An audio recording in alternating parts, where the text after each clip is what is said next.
crypto's here to stay, guys. Like, I mean, guys, it's the future, man. It's you can here say to all stay, you bro. want, man. It's here to stay. Yeah, like y'all could get as many it's a scam, blah blah blah. I remember back then, even I was in college, I even believed it. Yeah, this is probably a scam. $150. Now we're screaming that it's going low at 15K. And we're Think about we're that. not saying put all your money into it, put your house in it. We're just saying, hey, you know what? Have money set aside because this is the future. It's Bro, what it is. you want to know how I know crypto's the future? Even people that like have their YouTube reputation based on crypto being false are invested. Graham Stephan, for the longest time, cryptocurrency is bullshit. Yep. Hold on. And You he's know in it. Who's the pioneer? Alex Becker.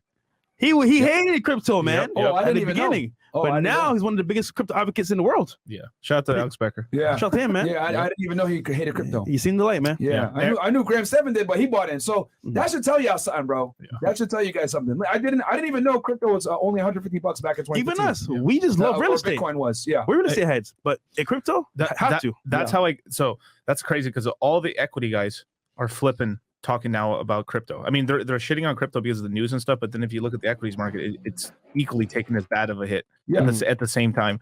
But Well, the upside is not even nearly as large either, so they're not making any money over there. That's why.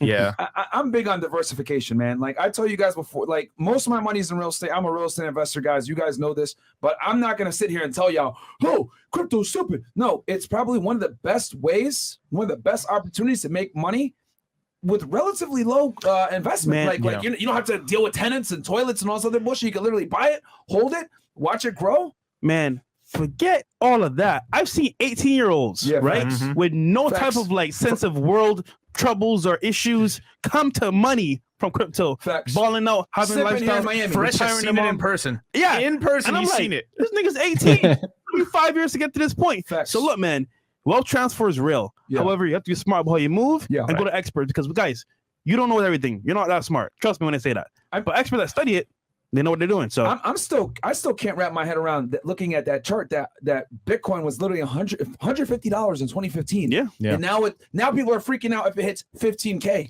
could you imagine? Yep. Come on. Can you imagine? Think about Imagine that, guys. if you bought only like 10 of them. Yeah. At 150. Bro. Yeah, like, bro, if you had bought maybe 20 of them, you'd be a millionaire. Bro. Or more, but maybe more. 18 years old, bro. Think about like I really want the people in the chat to like grasp this for 2 seconds, right? Bitcoin was $150 7 years ago. People right now are literally jumping off of fucking balconies going crazy because Bitcoin's about to be $15,000. What do you think is going to happen in the next 7 years? It's going to be 100K, 50K. And people are going to be like, oh my God, it's dipping down to 40,000. It's, oh my God. It's going to probably be worth more. So it's the future, bro. Yeah. There's no denying it. It is the future. You got to be diversified. You got to be in everything. You can't be one of these like investors that's like, this asset class is the best and fuck everything else. Hell no. I got everything. I got cryptocurrency. I got real estate. I got fucking precious metals. I got Silver. Rolexes. I got silver. I got everything, bro. Like index funds, stock market, right? Chewy, invest, right? Like you got to be diversified, guys. Chewy. You got to be diversified. Yeah, I'm telling you, man, that's future as well. That's the future. Shout out to Women. Arena. Yeah, For women. So, Some And I chats here. wanted, go ahead, Charlie. Go ahead. I just wanted to add one layer to that because you guys keep bringing up great points. It's like, good point after good point to just add something onto, but really quickly, right? A couple things, just 2 things specifically. One, if you buy it 20K or lower and Bitcoin goes back to its all-time highs, whether that takes 3 years, 5 years, 1 year, whatever, right? You're not putting in more than you're willing to lose. And like you said before, it's a long-term high interest savings account, right? So it's a savings account and it's gonna, be something that you're not spending. So if Bitcoin just goes back to 60K, not even all-time highs, you're already on a 3x, right? There you go. And then if you have Ethereum, right, and it goes back to $4,500, right, and it's at 1,000 or a little bit less or a little bit more, right, it's 4.5x. You can go to these other coins, and the risk gets higher as you go down the line, but also the gains become higher as well. So if you understand what you're doing, the gains are really good. Then the second point is just bringing some crypto history to the channel a little bit today is Hal Finney, who is one of the first people, the first known person outside of Satoshi Nakamoto, the guy who created Bitcoin, to mine Bitcoin. He did a bit of a thought experiment back in the day on, I think it was bitcointalk.org, essentially the forum where people were talking about Bitcoin back in 2010. And he was basically saying, if Bitcoin ever gets to like a competitive market along, like basically competitive along with the likes of the stock market, and maybe even becoming the main money market in the world if that ever happened, right? He could see, and he did the math on the forum, basically the price of Bitcoin around that time, he would guess would be around $10 million essentially. And so, that price is still crazy, and that would take crypto a long ways to go. But what he was trying to say at the time was, so if it has that potential, right, you probably should grab some now. And at that time, it was pennies like on the dollar. So the risk to reward was just stupid.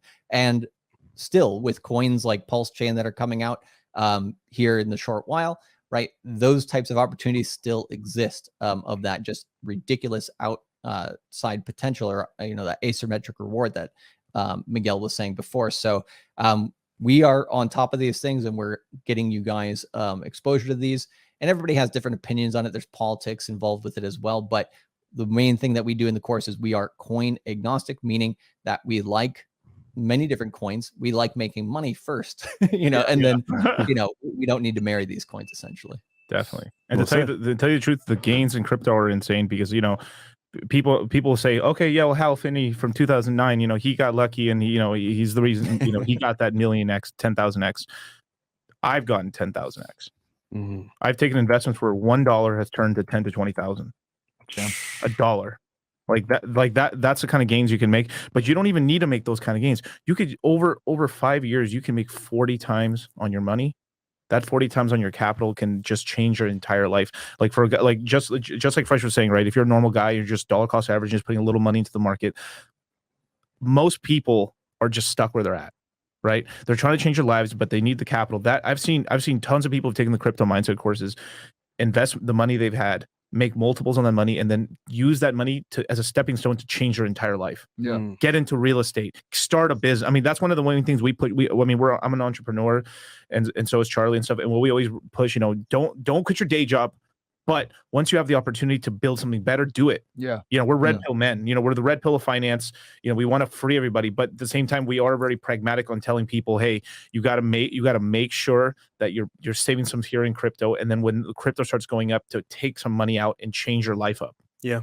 Well said. Absolutely. I mean, we're big advocates on, like, there's nothing wrong with having a job. Like, you got to get capital somewhere, and if you don't want to quit your job until you're making at least 1.5 to 2 times as much, from your side hustle before you quit your real job. And I don't know who started that whole thing about like shaming people about having jobs. Yeah, no, that's crazy. No, it's not, I know it's not you guys, but it's like it's an epidemic on like a lot of like crypto YouTubers and stock YouTube guys and stuff, just pushing that basically you're a wage. A wage slave or whatever. Yeah. Yeah, but it's like, well, you have to start somewhere. To be fair, they say having a job is a scam, and then they say, oh, go buy my course. Yeah. But it is what it is.